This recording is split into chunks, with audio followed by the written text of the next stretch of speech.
Good evening everyone. Evening sir. Good evening. Good evening sir. Yes बेटा, यानी कुछ पूछ रहे हो बेटा आप क्या? मैं स्टार्ट कर रहा हूँ बेटा। गुड इवनिंग बेटा। Good evening everyone. बेटा गॉस थ्योरम का जो थोड़ा सा हमने इनिशियल पार्ट इलेक्ट्रिक फ्लक्स किया था, इलेक्ट्रिक फ्लक्स क्या होता है उसको जानना ही उतना ही पर्याप्त है। हालांकि इलेक्ट्रिक फ्लक्स का भी यूज आ जाएगा, उससे पहले गॉस थ्योरम करना जरूरी है। तो गॉस लॉ, देखिए गॉस लॉ के स्टेटमेंट सबको याद है, आपने शुरुआत से पढ़ा, बोर्ड लेवल पे भी इंपॉर्टेंट होता था। ये क्या कहता है? Electric flux passing through any close surface is equal to 1 upon epsilon naught times the net charge encloses by the close surface. Electric flux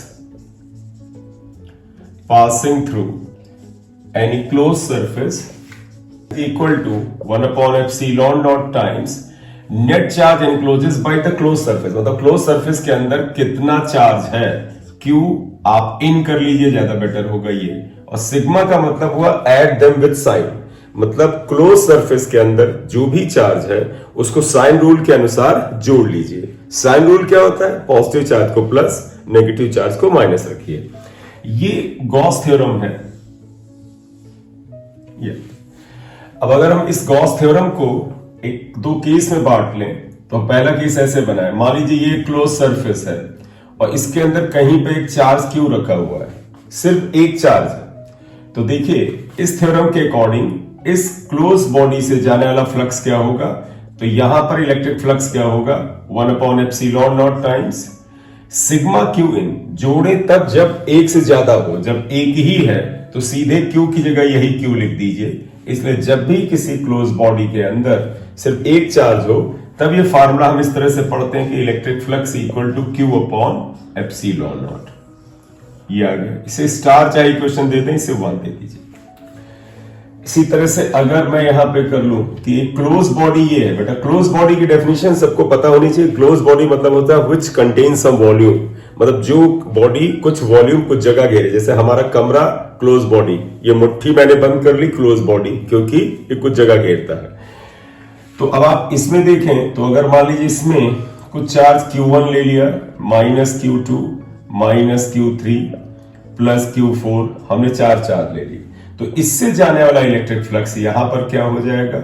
यही rule 1 upon epsilon naught times sigma q in, मतलब add the charges with sign. तो आप क्या करोगे? Q1 को plus से लिखो, Q2 minus है माइनस लिखिए, Q3 माइनस है माइनस लिखिए, Q4 देखिए बेटा प्लस है प्लस लिखिए। तो ये इलेक्ट्रिक फ्लक्स अब ऐसे आ जाएगा। तो इसका मतलब यू हैव टू ऐड, देखो आप ऐड कर रहे हैं all the charges inside the close body with sign rule, sign के अनुसार जोड़ रहे हैं, ये आ जाएगा। इसे नोट कर लें। This is a close body again. इसमें कुछ चार्ज आप ले लीजिए। मैं एक्चुअली अब क्या करता हूं, न्यूमेरिकल में ले लेता हूं। मान लीजिए यहां 2 कूलम चार्ज है, ये -3 कूलम चार्ज है, ये +4 कूलम चार्ज है और ये -5 कूलम चार्ज है, यहां पर +6 कूलम चार्ज है। अब इतने चार्ज दिए तो here is the close body, इसके अंदर और आसपास मिला के कुछ ये चार्जेस हैं। ये कहेंगे इस क्लोज बॉडी से जाने वाला इलेक्ट्रिक फ्लक्स बताइए। तो that will be equal to 1 upon epsilon naught time sigma q in. इसके अकॉर्डिंग ये हो जाएगा 1 upon epsilon naught sigma q in, यानी अंदर वाले ही चार्ज लिए जाएंगे, बाहर वाले चार्ज नहीं लिए जाएंगे। यानी आप यहां पर क्या लिखेंगे? +2 -3 +4, ये आएगा। इनसे कोई मतलब नहीं, ये इलेक्ट्रिक फ्लक्स में पार्टिसिपेट नहीं करेंगे। इसके पीछे रीजन ये होता है, मैं अगले में नोट में बता देता हूं। तो ये फ्लक्स बेटे यहां आ जाएगा। देखिए बेटा 2 और 4 6 -3, तो ये 3 अपॉन एप्सिलॉन नॉट आएगा। और अगर जरूरत पड़ेगी तो आप एप्सिलॉन नॉट की वैल्यू जो कि 8.85 इंटू 10⁻12 होता है वो रख दीजिएगा। SI यूनिट में लिख रहा हूं, यूनिट लिखने के लिए यहां पर हम काम नहीं कर रहे हैं, ठीक है। तो आप जब भी बाहर चार्ज होगा उसको आप इलेक्ट्रिक फ्लक्स में नहीं ऐड करेंगे, नहीं उसे कंसीडर करेंगे। करेक्ट नोट हम लेते हैं। देखिए हम क्या ले रहे हैं, ये क्लोज बॉडी है। अब इसके अंदर कोई भी चार्ज नहीं है, there is no charge inside this close body, only 1 charge is kept here, Q। तो तुम कहोगे सर इलेक्ट्रिक फ्लक्स 0 होगा, क्योंकि जो Q इन होता है वो 0 होगा, और जब ये 0 होगा तो इलेक्ट्रिक फ्लक्स 0 हो जाएगा। रीजन मैं बता रहा हूं उसका। वास्तव में देखो बेटा, यहां से जो इलेक्ट्रिक फ्लक्स एक खास कोन एंगल पे एंटर करेगा, कोन एंगल बेटा एक्चुअली आप इसे 3D से समझिए। जैसे ये चार्ज रखा है तो यहां से जो, अगर ये आप यहां पे देखिए एक चार्ज इसे रखा है, यहां से फ्लक्स यूं जाता है तो एक कोन के फॉर्म में ऐसे जाता है।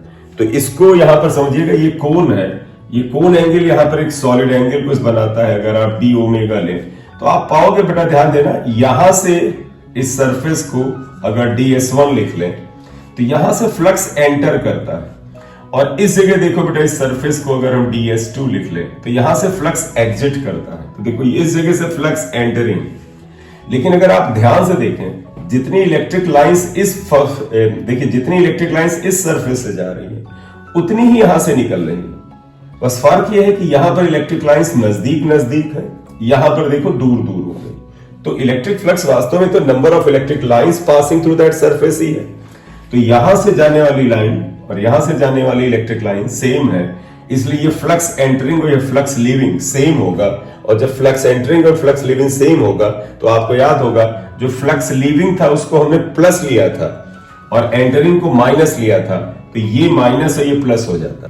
बेटे देखिए यहां पर हम लिख रहे हैं phi e, यानी flux passing through this close surface is equal to 1/epsilon0 sigma q in। तो ये आएगा 1/epsilon0। q in तो 0 है, लेकिन आप इस जगह क्या पाएंगे, flux through S1 is minus, and ऐसे लिखते हैं, देखो flux through S1 is minus and flux through S2 is plus. ये प्लस होगा, लेकिन दोनों कैंसिल हो जाएंगे क्योंकि दोनों फ्लक्स जो है अमाउंट में सेम है। तो therefore phi e is equal to 0 हो जाता है। लिखोगे since flux entering equal to flux leaving, flux leaving, इसलिए 0 हो जाता है। तो किसी भी क्लोज बॉडी के अंदर कोई चार्ज नहीं रखा है तो बाहर वाले चार्जेस का फ्लक्स एंटरिंग और लीविंग सेम होता है, इसलिए वो दोनों एक दूसरे को कैंसिल करते हैं। बोले क्लियर बेटा? गॉस लॉ जो है, Gauss law is true for any close surface, किसी भी तरह के क्लोज सरफेस के लिए ट्रू होता है। गॉस लॉ का पूरा अगर हम यहां पर लिखें हिसाब किताब तो देखिए, by Gauss law electric flux 1/epsilon0 q in, electric flux होता है E डॉट ds। अगर पूरे सरफेस से लेते हैं तो इंटीग्रल कर, क्लोज सरफेस सिर्फ एक टेक्निकल साइन है, इसका कोई लेना देना नहीं, इससे कुछ फर्क नहीं पड़ता। इंटीग्रेशन है, राउंड कहते हैं तो हम इसे क्लोज इंटीग्रल करते हैं, बस इसका एक टेक्निकल मीनिंग है और कोई मतलब नहीं। तो आप इसको ऐसे लिख सकते हैं, और यहां पर देखो 1/epsilon0 q इनसाइड ये है। देखो आप मान लीजिए यहां पे चार्ज एक q है या Q1 है, यहां माइनस Q2 है, यहां पर प्लस Q3 है, यहां पर प्लस Q4 है, माइनस Q5 है, ये आ गया। और आपसे पूछा गया इससे जाने वाला फ्लक्स बताओ। बेटा अभी बताया कि किसी क्लोज सरफेस से जाने वाले फ्लक्स में सिर्फ अंदर के चार्ज होते हैं, तो आप कहोगे सर ये लिए जाएंगे। हाँ बिल्कुल सही है। तो वास्तव में ये बताने की कोशिश मैं कर रहा हूं कि इस इक्वेशन में जो राइट साइड में Q है या Q in है, it is always the charge inside the close surface. But इसके लेफ्ट में जो E है इलेक्ट्रिक फील्ड, ये बेटा सिर्फ इन चार्जेस का इलेक्ट्रिक फील्ड नहीं है, ये इलेक्ट्रिक फील्ड बाहर वाले चार्जेस का भी इलेक्ट्रिक फील्ड है। तो ये एक बड़ा इंपॉर्टेंट पॉइंट है in this equation of the Gauss law. Although on the right side Q in is the charge inside the closed body, but E is the electric field due to the all charges inside and outside. तो यहां पर note क्या है? Here E is electric field due to all charges inside and outside the closed body, closed body. Clear बेटा? मतलब all charges means सारे charge Q1, Q2, Q3, Q4, Q5. Clear? Yes, sir. Important note. ये note ये कहता है बेटा, Gauss law is valid only if exponent in Coulomb's law is 2. मतलब Coulomb's law में एक्सपोनेंट जो है वो 2 है, तभी तक गॉस लॉ वैलिड है। मैं लिख देता हूं फिर बताता हूं मतलब क्या हुआ। Gauss law is valid if exponent in Coulomb's law is 2, 2 होता है। इसका मतलब समझिएगा बेटा, तुम्हें याद है एक पॉइंट चार्ज अगर Q होता है, इससे r डिस्टेंस पे एक पॉइंट P पर इलेक्ट्रिक फील्ड कूलम्स लॉ से क्या आता था, 1/4 pi epsilon naught Q upon r square. देखो बेटा, इसमें r की पावर 2 है, इसी को एक्सपोनेंट इज 2 कहते हैं। तो ये तभी तक वैलिड है जब यहां r स्क्वायर है। अगर r की पावर 1 हो तो ये प्रूफ नहीं होगा। मान लीजिए ये चार्ज Q है, इसको मैं अपनी मुट्ठी में ले लूं, तो मैं कहूं what is the electric flux passing through from this close body, जो मेरी मुट्ठी है, तो तुम कहोगे सर 1/epsilon naught Q, यानी Q upon epsilon naught, क्योंकि इसके अंदर एक चार्ज Q है। अब मैं तुमसे कहूं यार मैं एक रूम में यहां पर क्लास को पढ़ा रहा हूं, तो ये उस रूम में सिर्फ यही चार्ज है, then what is the electric flux through this entire room, जो कि बहुत बड़ा है मुट्ठी के कंपैरिजन में। तो तुम कहोगे सर रूम भी एक क्लोज बॉडी है, उसके अंदर सिर्फ एक चार्ज रखा है, electric flux Q upon epsilon naught आएगा, क्योंकि गॉस लॉ में जो इलेक्ट्रिक फ्लक्स होता है वो साइज ऑफ द बॉडी पर नहीं डिपेंड करता है। क्लियर?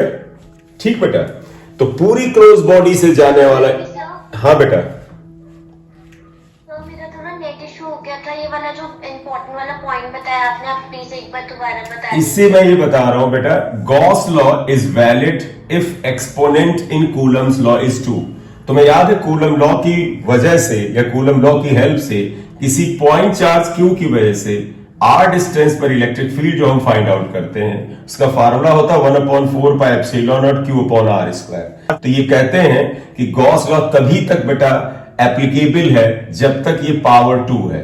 तो बस तुम्हें मैं याद करने के लिए कह रहा हूं, फाइनल ये आप याद रखो कि गॉस लॉ तभी तक वैलिड है जब कूलम लॉ में ये पावर या एक्सपोनेंट 2 होता है, 2 से अलग होगा नहीं वैलिड होगा। और असर्शन रीजन में ये पूछा जा सकता है, कृपया ध्यान रखिएगा।